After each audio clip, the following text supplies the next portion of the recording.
All right, let's jump into another deep dive. Today we're looking at a recording of an X space. That's what they call Twitter spaces these days. It's called Bangladesh, Moving Forward. Oh, interesting. Yeah, and it's a weekly discussion, and it's with Bangladeshis from all over the world, which is really cool. And, they focus specifically on positive developments and ways that expats can collaborate with people back in Bangladesh. It's refreshing to see that, right? So much of what we see these days online is so negative and very politically charged. So to see something that's, so focused on the good things and the progress that's happening is great. It is. And what really caught my attention was the founder of an organization called AKTI Fowell. Okay. And they have these very innovative ideas about supporting young people and building a really strong entrepreneurial scene in Bangladesh. Yeah, and what's interesting about their approach is they're using a for-profit, non-max profit model, which is very similar to the work of Nobel laureate Dr. Yunus, who, as you probably know, is currently the head of Bangladesh's interim government. So for those of us who maybe aren't as familiar with Dr. Yunus's work, can you give us a little bit more background about how this model works and what makes it so unique? Yeah, so Dr. Yunus is really well known for his work in microfinance, particularly with the Grameen Bank. Right. So the idea behind it is providing small loans to people who wouldn't normally qualify for those through a regular bank. So often those in poverty, women especially. And the key thing here is that these loans are still expected to be repaid, right? It's not charity. Right. It's about empowerment, right? Yeah. Helping people to become self-sufficient. Exactly, yeah. And that's where this non-max profit part comes in. Okay. So while the organization is looking to make a profit to sustain itself, the goal is not to maximize that profit. Okay. The goal is to maximize the social impact, right? To use those profits to further empower the communities and improve people's lives. I see. So it's about, having the best of both worlds in a way. You're creating a sustainable organization, but the core focus is on that social good. Exactly. So how does AKTA full fit into this? So they seem to be taking this model and adapting it to create this platform specifically for young Bangladeshi entrepreneurs. And instead of just looking at providing financial support, they're really focused on providing an entire ecosystem to support their success. So what do you mean by a holistic ecosystem? What kind of support are they providing? Well, from what I gathered from the X Space, they're really focusing on three main areas: skills development, mentorship, and access to resources. Oh, okay. So it's not just about the money. It's really giving people the tools that they need to be successful. Exactly, yeah. They're trying to address those common obstacles that entrepreneurs face, maybe a lack of business skills or having a tough time getting funding, or even just feeling isolated and unsure of where to turn for guidance. And that mentorship piece is really interesting to me. There's just so much value in having someone who's been there and done that kind of guide you along the way. Oh, absolutely. And it seems like AKTI Fowell is really tapping into the expertise of successful Bangladeshis, both in Bangladesh and in the diaspora, to create this really strong mentor network. Oh, that's fantastic. Yeah, leveraging that collective wisdom and experience to support the next generation. I love that. It feels like such a collaborative approach.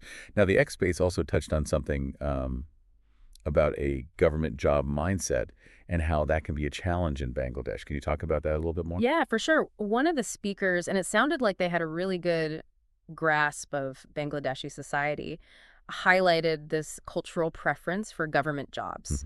It's seen as the most secure and prestigious career path, even for people who have incredible talents in other fields. That's interesting. So are you saying that, you could have, someone graduating top of their class at, say, BUT, and they would still want to be like a customs officer instead of, say, building, I don't know, some kind of innovative tech startup? That was the analogy that was used, yeah. Wow. And look, there's nothing wrong with wanting to go into public service, but the concern that was raised was that this mindset can stifle innovation and risk-taking. Right. It's like everyone's going for that so-called iron rice bowl, which means, a secure and stable job with guaranteed benefits instead of venturing out to create something new. So how is AKTI Phil addressing this challenge? Are they trying to change people's perceptions about entrepreneurship? It seems like it, yeah. They're trying to show how, how exciting and the possibilities that entrepreneurship offers. It's not just about making money. It's about solving problems, creating value, and having control over your own destiny. And they're not just telling people to go be entrepreneurs, they're actually providing that support and those resources to make that a real possibility. It sounds like a pretty multi-pronged approach, right? They're changing perceptions, they're providing training, they're connecting people with the right resources. I mean, that's pretty smart. Yeah. And they're not just talking the talk, they're walking the walk. Okay. And one of the most powerful stories that came out of the X space involved a young filmmaker named Jisan. Oh, yes. Tell me about Jisan and his film. So I'm really curious to hear more about Jisan and this film. Yeah, so Jisan is a student at Jawaharlal University. He made this film called Room Number 21. Okay. And we don't know all the details, but it sounds like it faced some pushback, from the traditional film distribution channels. Uh-huh. Maybe because of the content. It seemed to be critical of some influential forces. So the film was touching on some sensitive topics or challenging the status quo in some way. Yeah, that's what it sounded like. But Jisan didn't let that stop him. He didn't get discouraged. And that's what caught the attention of AKTI-FIO. They saw the potential in the film. So they bought the rights to the film and released it on their own platform. Wow. So they basically bypassed the entire system. Yeah. That's a powerful statement. It is. And it shows they're not just about funding businesses. They're about supporting creativity, giving young people a voice. Right. Helping them share their stories. Okay. So backing up a bit, we were talking about this cultural shift that needs to happen for entrepreneurship to really take off in Bangladesh. Right. And one area where that needs to happen is in the education system. Yeah. So what kind of changes are the people in this X space advocating for? Well, they talked about moving away from rote learning and more toward a hands-on and practical approach to education. So it's kind of like, you can learn all the theory about, say, building a bridge. Yeah. But it's another thing to actually have the skills to build a bridge in the real world. Exactly. Yeah. One of the speakers who's involved in education in Bangladesh actually mentioned that, even though Bangladesh has a high literacy rate, there's a big gap between theoretical knowledge and practical skills. So are you saying that students might be graduating with degrees, but they don't really have the real-world experience and problem-solving skills that employers are looking for? Yeah, that seems to be the challenge. And that kind of feeds right back into that whole government job mindset. Right. If you're not being prepared for the real world, for the modern workforce, then, yeah, I could see why a government job would seem more appealing. Exactly. Yeah. So they were very clear, the education system needs to be more aligned with the needs of the market. They need to focus more on things like technical skills and vocational training and entrepreneurship. So is that like a complete overhaul of the curriculum, or are they talking about specific programs, or? A bit of both. Okay. They need to find ways to integrate those practical skills into what they're already teaching, but also create more specialized programs, and vocational training that are more tailored to what different industries need. Right, because one size doesn't fit all, right? Yeah. When it comes to preparing people for all these different kinds of careers. Right, and one of the speakers even mentioned looking at models like Germany. Oh, okay. Where they have that tradition of apprenticeship programs. Right. And there's this close relationship between the industry and the education system. That's a great example. So, it's really about bridging that gap between the classroom and the real world, giving students a chance to apply what they're learning, get that real world experience. Exactly, yeah. And all that focus on practical skills, it's not just about getting a job. It's about being able to create your own opportunities. Right. That's where the entrepreneurship comes in. Exactly. So were there specific things they were saying about that? Yeah, there was this real passion for building a more entrepreneurial culture in Bangladesh. Okay. And one of the speakers, a really successful entrepreneur, was talking about changing the whole narrative, Right. From being a job seeker to being a job creator. I like that. That's really empowering.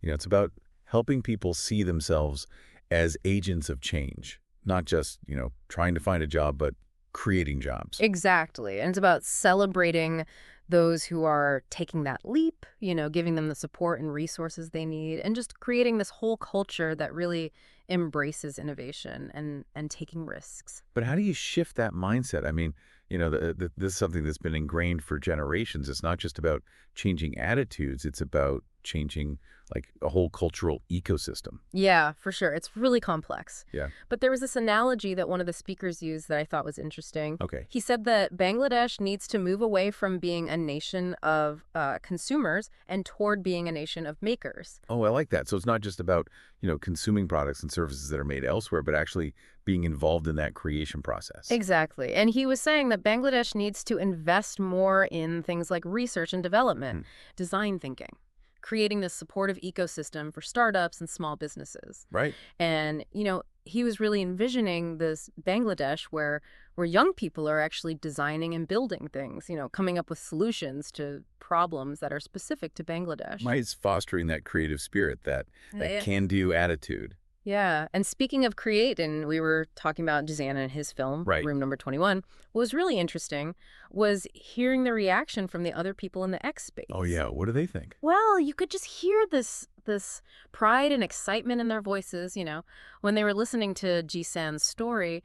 It was like a sign that things are changing. Yeah. That there's this new generation, a generation that's not afraid to challenge the status quo and create art that reflects their own experiences and perspectives. That's powerful. It's about, more than just releasing a film. It's about like giving a platform to these voices. Exactly, yeah. And this kind of brings us to another important point that was raised in the X space, and that is fostering critical thinking.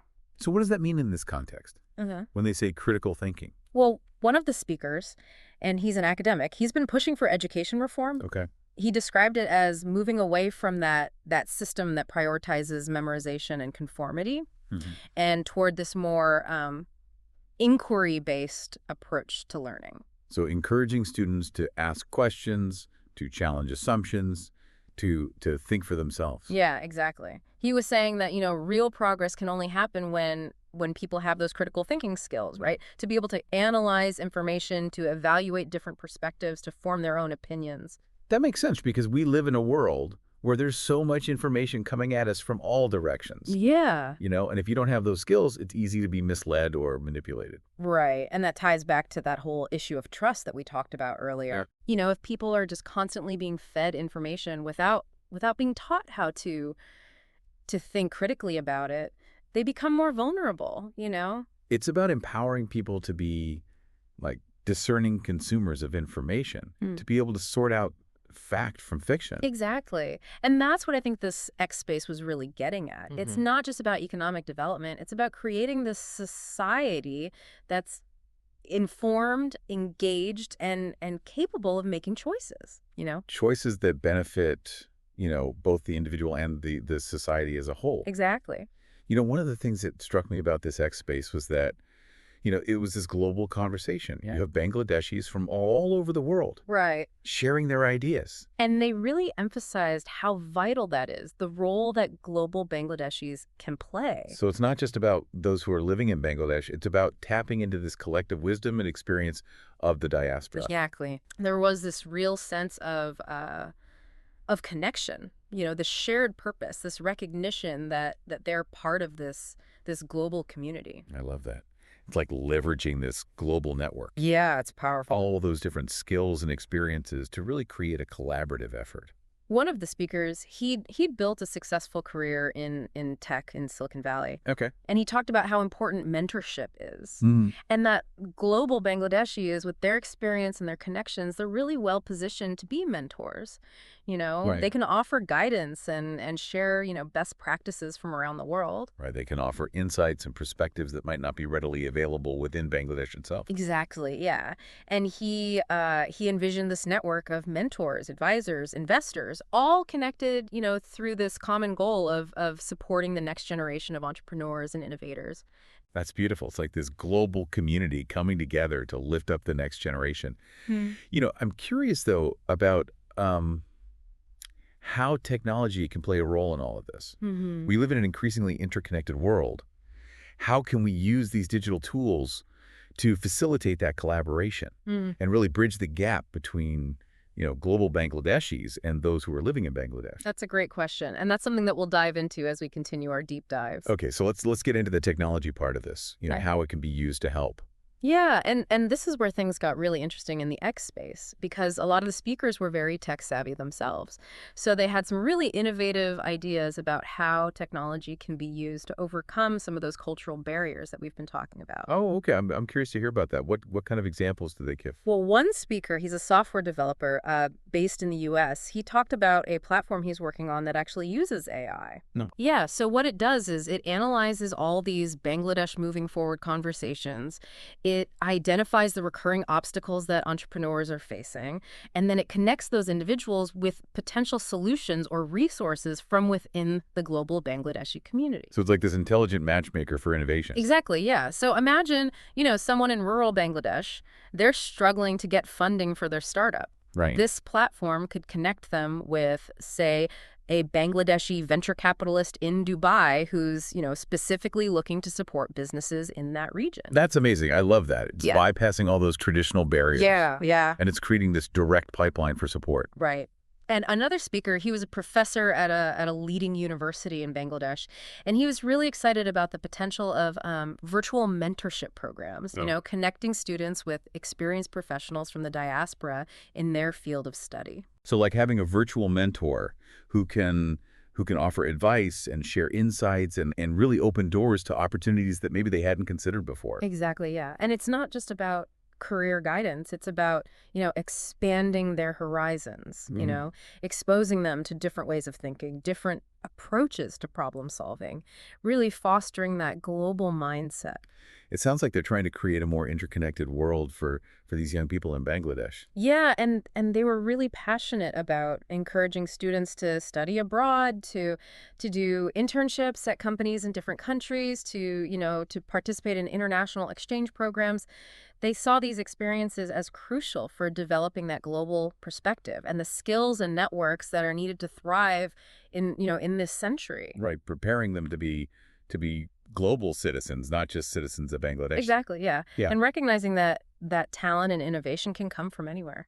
Now, we've talked a lot about the positives of technology, but it's not all rosy, right? There are potential downsides, especially when you think about things like corruption, which we talked about earlier. Right, but even there, some of the speakers saw technology as a potential solution, a way to promote transparency and accountability. Oh, really? How so? Well, one speaker, he's a social entrepreneur. He's been working on governance and transparency initiatives, and he talked about the potential of blockchain technology. Right. Using it to create secure and transparent systems for tracking financial transactions, managing public records, ensuring that aid money is actually reaching the people it's intended for. So if all those transactions are being recorded on this immutable public ledger, it's much harder to hide corrupt practices. Exactly, yeah. And he also talked about the potential of citizen journalism platforms, Yeah. Giving individuals the power to report on instances of corruption or misconduct, creating the system of grassroots oversight. So it's about giving people a voice, Yeah. giving them a way to hold those in power accountable. Exactly. But they were also very careful to say that technology is just a tool. Right. It can be used for good or for bad. It's up to us to decide how it's used. Exactly, and they emphasized how important it is to foster a culture of digital literacy, where young people are not just passive consumers of technology, but they're creators, they're innovators, they're critical thinkers, and they're using technology to solve problems. It's about being in control of technology, not the other way around. Exactly. And, toward the end of the X space, the conversation took a really interesting turn. Okay. One of the speakers, an economist, he posed this really interesting question. He said, what if, instead of trying to be good at everything, Bangladesh focused on becoming a global leader in one specific area? Oh, that's a really interesting idea. So instead of trying to compete on all fronts, they would choose one sector and become the best in the world at it. Exactly. And he pointed out that a lot of smaller countries have done that, and they've achieved remarkable success. They've focused their resources, their talents on one particular area. Do you have any examples of that? Yeah, sure. He talked about how, Switzerland is known for its precision watches, Finland for its education system, Costa Rica for ecotourism.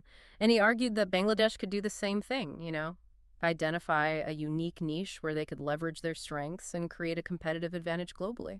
So what kind of things did they think Bangladesh could excel at? Well, they threw around a lot of different ideas, everything from renewable energy and sustainable agriculture to biotechnology to, even things like textiles and fashion design. They also talked about the country's vibrant arts and culture scene, using that to develop unique tourism experiences. It's exciting to think about, this future where Bangladesh isn't just catching up, but really leading the way. Yeah, there was definitely a lot of optimism and excitement in the room. And it was inspiring to hear them talking about Bangladesh, not just as a developing country, but as a potential global leader. This whole conversation, this whole X space, it's been so inspiring. It has. It's clear that there's this real movement for positive change happening in Bangladesh. And it's exciting to see how technology, combined with all that energy and passion of the global Bangladeshi community, can be used to make that happen. It's a good reminder that even with all the challenges we're facing in the world, there's still hope and there's still potential for positive change. Absolutely. And that's what makes these deep dives so rewarding, right? Right. It's not just about, learning new information. It's about connecting with these inspiring stories of resilience and innovation and hope, and recognizing that we all have a role to play in creating a better future. We hope you enjoyed this deep dive into Bangladesh moving forward as much as we have, and we encourage you to explore these ideas further, to connect with the people and organizations that are driving this movement, and ask yourselves, what role can you play in creating a more just and equitable and sustainable future? So until next time, keep diving deep, keep asking those questions, and keep believing in the power of possibility. Farewell, deep divers.